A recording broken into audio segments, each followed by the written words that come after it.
Hello everyone, welcome back to Learn Then Code. First of all, thank you so much for giving so much love and support to this channel.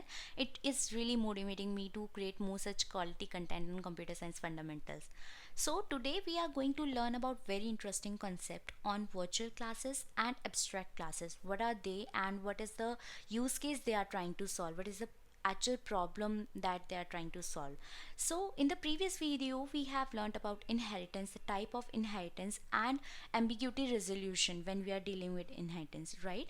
So those were very simple cases of ambiguity that we can encounter while dealing with inheritance, but now we are going more deeply into it, that what are other kind of ambiguity that we can face.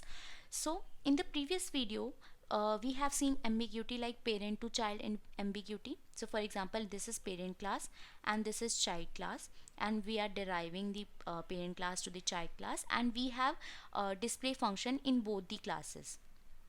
So this is a kind of ambiguity, right? Because so now if you are creating an object of your child class, then how the compiler can resolve this kind of ambiguity? So by default it will call the display function of your child class, but if you want to call the function of your parent class, then you have to specify the function with scope resolution operator. So all these things we have already discussed in the previous video, and also in case of multiple parents, this is multiple inheritance. So if you have more than one parent and there is an ambiguity because of multiple parents, so for example, if we have display function in parent 1 and display function in parent 2, then which display will be called if the child class calls the display function? So this can also be resolved using the class resolution operator. But now let's say we have this example. This is a very complex inheritance, because we are combining three types of inheritance together. So here if you can see, this path is a multi-level inheritance because we have three classes in it, and we have grandparent, parent and child kind of relationship.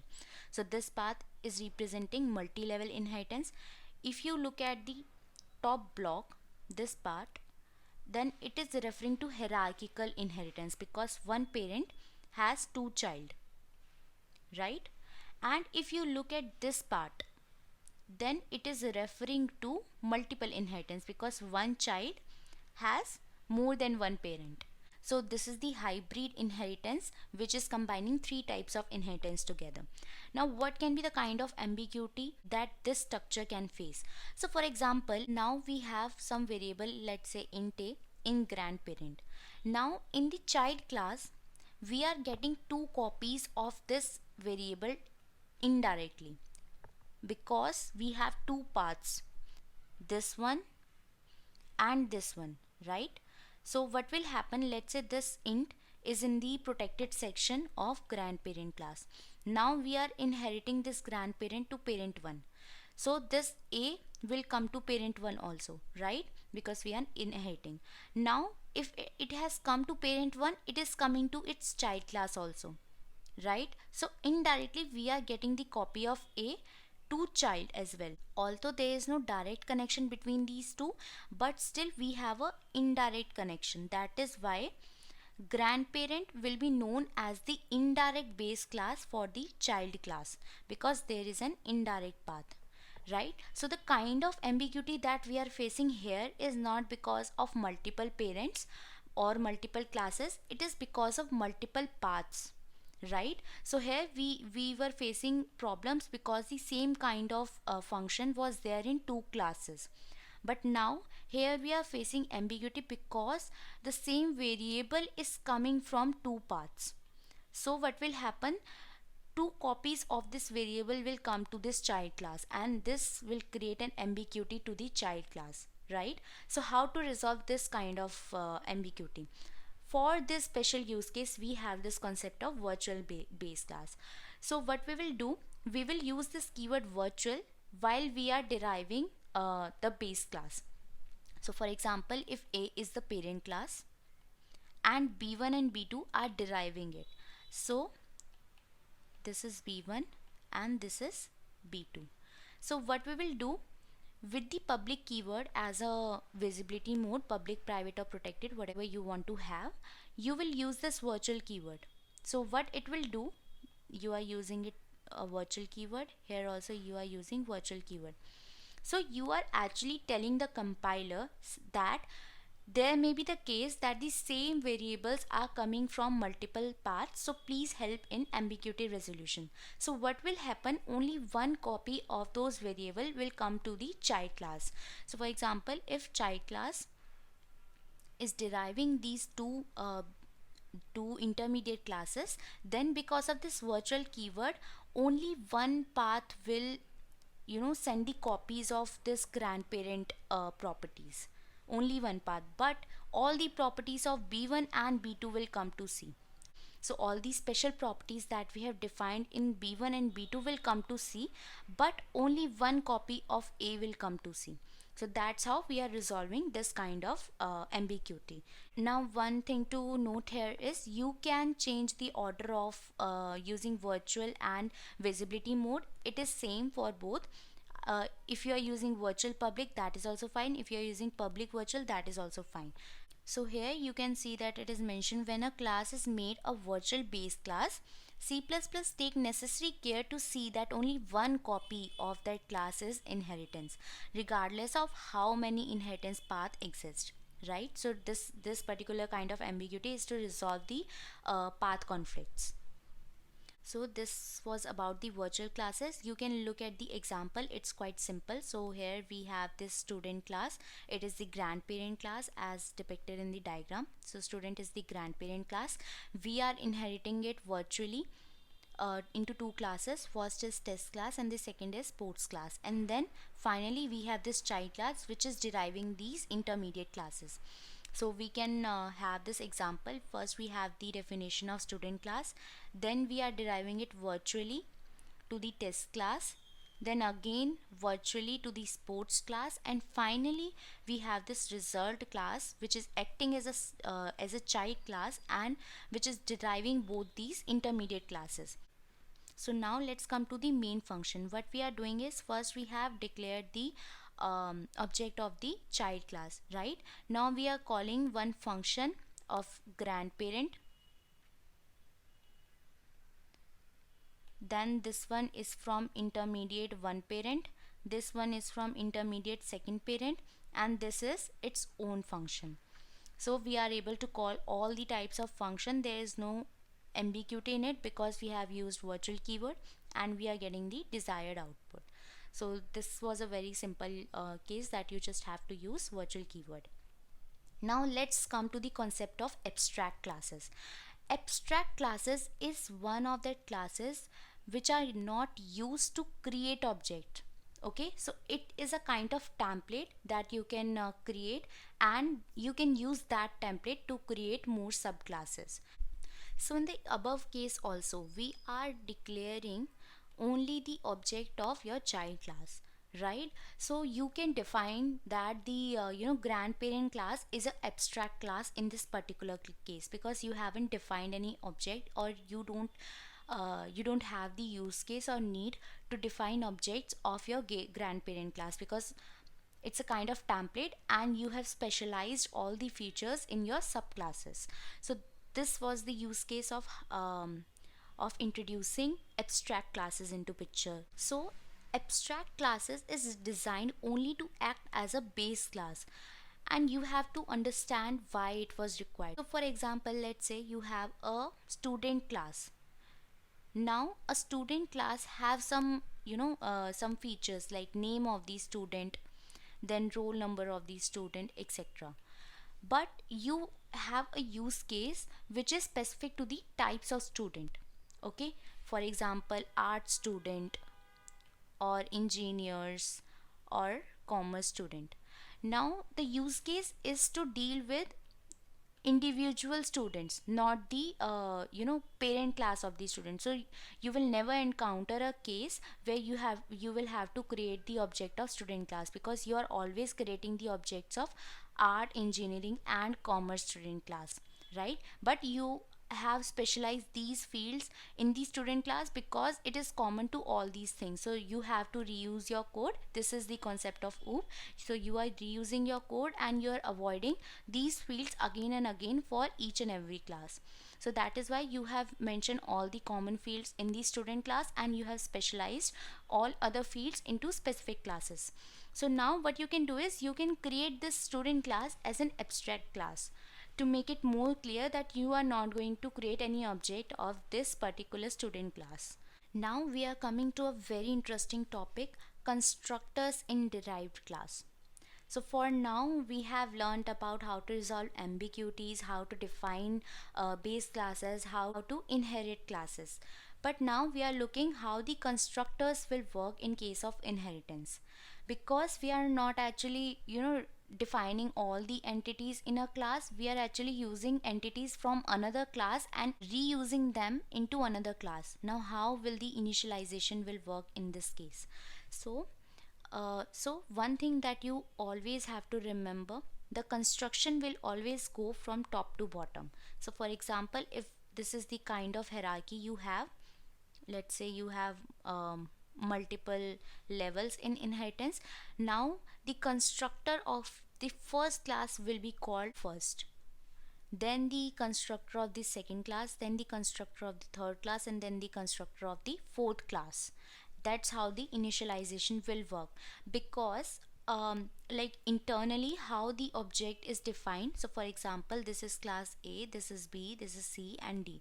So D will look like this.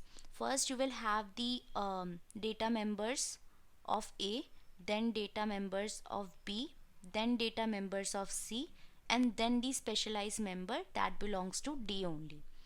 So when the interpretation start, it will first initialize the data of class A, then the data of B, then the data of C.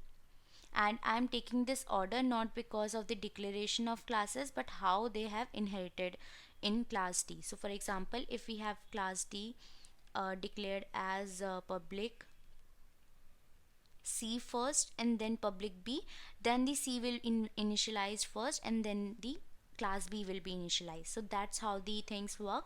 How you are inheriting, the order will be same in case of constructing the elements. So this is one thing. Then the second thing is, if you have a parameterized constructor in your parent classes. So let's say you have a parameterized constructor in class A, then you will have to declare a parameterized constructor in your derived classes as well. And why we are doing it, you have to understand it first. So you are passing one variable into it. Now how this variable is coming to the parent class? Because you are declaring the object of the derived class, right? So you are not calling the base class itself. Now how we are passing this parameter? We have to find a mechanism where we are passing the parameters to the base class. So that mechanism is asking you to define a parameterized constructor in your child classes as well if you want to use the parameterized constructor of your base class. So what you will do is you will have a parameterized constructor here, int A and int B, and then from here you will call the constructor of this parent class. It is possible. Now again you have the parameterized constructor for class B, so you have to define the parameterized constructor of class C. So that's how the things will work here.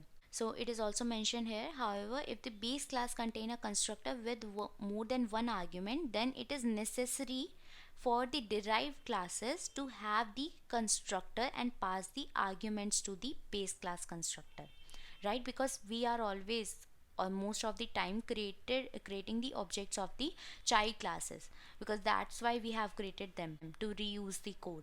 So to call the constructor of your parent class, you have to call it from the constructor of your child classes. Now how can we do it?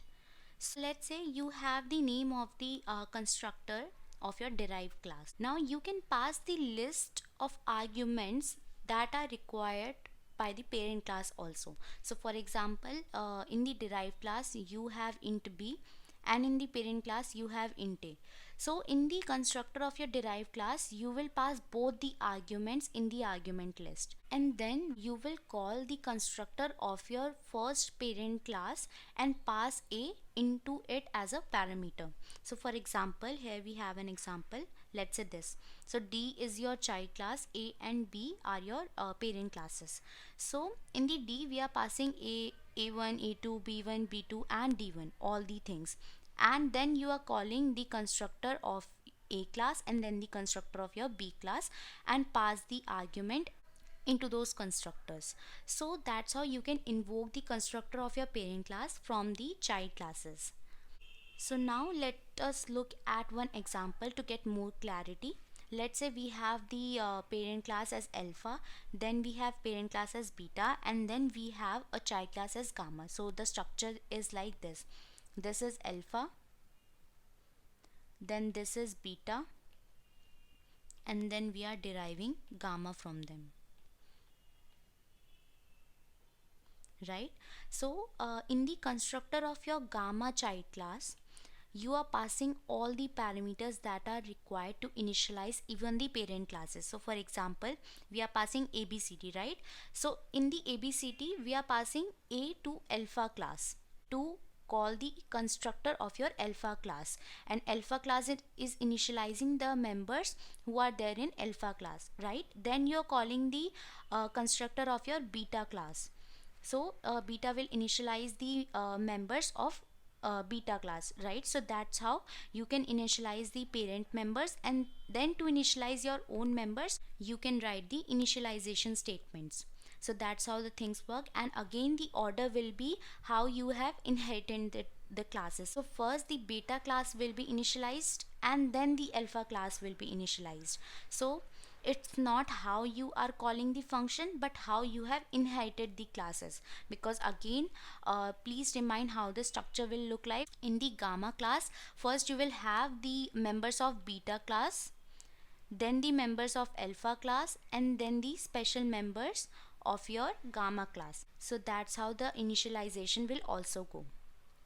Now we have come to the last concept of inheritance, that is nesting of classes. So this is another similar kind of concept like inheritance, but what we do here is instead of doing inheritance we nest classes into each other. So classes are nothing but the collection of data types, right? Collection of different data types, and that data type can also be a kind of class. So for example, in class gamma we have class alpha and beta. So here we are not doing any kind of inheritance, we are not inheriting class alpha and beta, but we are creating the object of alpha and beta here. So it's kind of nesting of classes, and this concept is known as containership or nesting. Containership means containing one class into another, and nesting again class into class into class, something like this. So this can also be used to achieve the use case that inheritance is trying to solve, which is the reusability of your code. So for example, if we have some features in alpha and we want to create another class which has the feature of alpha plus some extra features, so we can nest alpha class into some other class, right? Instead of doing inheritance. So this is homework for you. Please look at the pros and cons of nesting and inheritance and how to use both these two in specific use cases. The construction is quite simple for nesting of classes because we can directly call the constructor of the classes that you are nesting in your class. So for example, if you are creating the constructor, parameterized constructor for your gamma class, you can directly call the constructor of your alpha and beta classes by simply passing the argument list and calling the constructor.